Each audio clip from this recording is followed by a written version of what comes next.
Hi guys, welcome to my first Just Dazzle Me Up tutorial. Today I'm going to be showing you how to print images using your print and cut feature, well actually just your cut feature, and I'm using Inkscape, which is a software that I use to enlarge my images.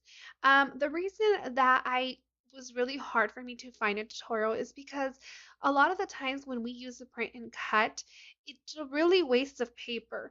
It doesn't print all the 11 inches tall, and that kind of really is a setback for people who want to make centerpieces for kids and so forth. So today I'm going to show you guys how to do that. So the first step is downloading the software, which is called Inkscape. You can use Photoshop or different kind of editing softwares. The reason I use this specific one is because it is free.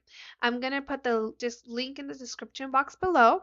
And I really think this is a really good software which allows you to do a lot. So now when you have downloaded Inkscape, you're going to want to go ahead and change your document properties. And that's going to be under File, Document Properties. And you're going to change the size depending on your page and how big you want this. For me, I'm going to be using an 11 by 17 cardstock. And then make sure the units are inches, depending on what you're measuring or how you guys go about, and also a checkered background. The checkered background is going to allow us to see a clearer image, and it's really going to be easier for us to navigate around seeing the stuff we're doing. So once that's done, you're going to exit out of that. So the next thing you're going to want to do once you have your document set up to your right measurements, you're going to want to go ahead and add registration marks. These are necessary because when you want to let your Cricut know where your image is and where to start cutting. If you do not do this step, I'm sure you that your Cricut will just cut however it wants and where it wants. So make sure you guys include these registration marks on each end. To do that, so you're just going to go ahead and go on your left hand corner, and you're going to click a square, and then you're just going to go ahead and add.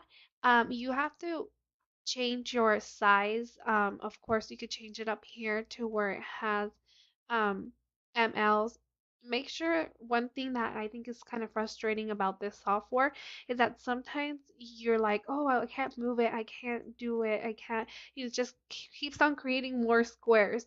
And make sure you're on your left hand, you click on the little mouse key again, and that's your selective key. Um, that's what I figured out happened to me various times with this software. So after using it some time, I got the hang of it, but it was pretty frustrating at first. So you're going to go ahead and just click that. And you're going to go ahead. I already have mine, so um, they're already inputted on there, but make sure I set mine to a 0.25, and then I put them all together, and I have grouped them by putting this function right here on my right hand side. So now I'm ready to import my image. I'm going to import my image under File, Import. And I have my image already selected.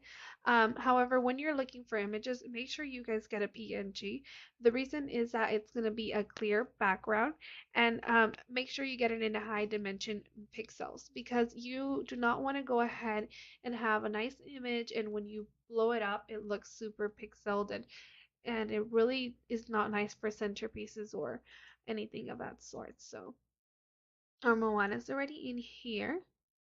And we're going to go ahead and size her a little smaller. And now we're going to go ahead and create our offset. An offset is our white background that comes around here, her, and that is to create an easier cut. As you can see, she has like a lot of fringing on her skirt, and your Cricut might not like that when it begins to cut everything, and it kind of gives it a hard time. It's not necessary to create an offset. I think it looks nice and it cuts way faster, especially when you're doing big projects. So now what we want to do is we want to create that offset layer that's going to go around, which is going to end up looking something like this. But to do that, you're going to go to Path. you're going to go to trace bitmap, and then you want to make your threshold level to go as highest as it can without the whole screen turning black. And by doing so, I usually go to 0.99, and I upload my threshold right here as well. To do that, you go to update, and then you're going to press OK, and it should bring your image straight right here. Make sure that you try to eliminate as much white as you can to get a solid, just like a silhouette there, okay? So once we have that, you can notice that this is the same size, which is not what we want. We want something that's bigger. So we're gonna end up moving this image right here to the top. So we're going to push right click. We're going to move this layer to be a layer 1. That way this could go on the back. Since this is actually smaller, it's exactly the same size, we want to enlarge. And to do so, we're going to go to where it says Object, Fill, and Stroke, which is going to bring this on your right hand side, okay?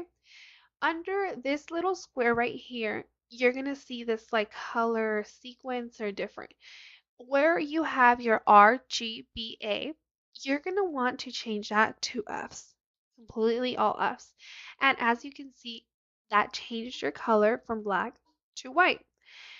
Next, you're going to go to the stroke paint section here and make sure you click the clear solid square, which is right here, and then make sure you change that to all Fs as well. So I changed that to all Fs. Then I'm going to go to stroke style, put this in inches, and as you can see, once I increment this, the bigger my size is going to be. So you can navigate this, put this on back, and kind of play with it depending on how big you want your offset or how small you want your offset to be. So for me, that kind of looks good. You know, you can move around, you can kind of play with that and see what kind of offset you want. So that looks good to me. We're gonna exit from here, and then we're gonna kind of group these together. So we're just gonna drag our mouse. We're gonna group. You're gonna see that it's grouping two images. You can go up here to where it says objects and then just group. And now it's one single image to where you can move around. You can resize to make bigger, and you're all done. Now, the next thing you want to do is we want to export this, which you're going to go to File, Export PNG. You're going to go to Page, because remember, we're not just trying to export the drawing. We want to export the whole page. So we're going to go to Page. We're going to make sure that our pixels are 300 because we want a clear image. File name, Moana Big. We'll name this for the sake. That's going to export as, so you could pick where you want it to export. Now, this just by clicking export as isn't going to export it. Be careful. Do not exit out without pressing the export button. Once you push the export button, it's going to export your image to wherever you choose to export it. Okay? So now the next thing you're going to do is you're going to open up your Cricut design space. Mine's opening up right here, and we're going to create a new project, okay? Once it opens up my canvas, I am going to go to my upload image, browse, look for my image, which I had saved it as Moana Big. So that's going to be right here. And as you can see, it's a pretty big file because it is a pretty big page. So it will tell you that your image might take a moment to upload. And I'm going to click a complex image because I want to try to get the most detail I can out of it. So we're going to hit continue. And this might take, and as you can see, it has also imported my registration marks, which is extremely important. Continue. It should just be a simple image. And this takes a little bit more time than your usual because it's such a large size. And we want to save this as a cut file only. The reason is because we don't need um, our print because we're not going to print it from here. That's the whole reason we're going to print it from Inkscape directly. So once we go to there, we're going to go to save. We're going to go to insert image.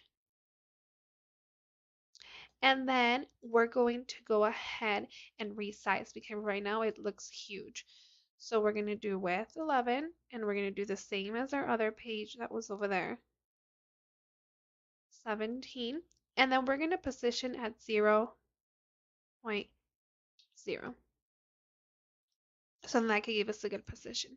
Now, I will show you part two as to how to situate your paper and get it um, printed, the whole printing and then cutting part of uploading your mat and so forth. So you guys can take a look at that in the second part. But as far as computer wise and doing that, this is the way you do it. I don't know why it does that, but again, you could also just have taken that little piece off um, during your uploading eraser process. So that's all for today. I hope you guys really liked this video and it helps you guys out. I didn't want it to be this long, but um, it's so many steps that I just wanted to make sure I covered all of them. I hope you guys subscribe to my channel and give me a thumbs up as that is extremely helpful and supportive because this is my first video. I hope you guys liked. Thank you.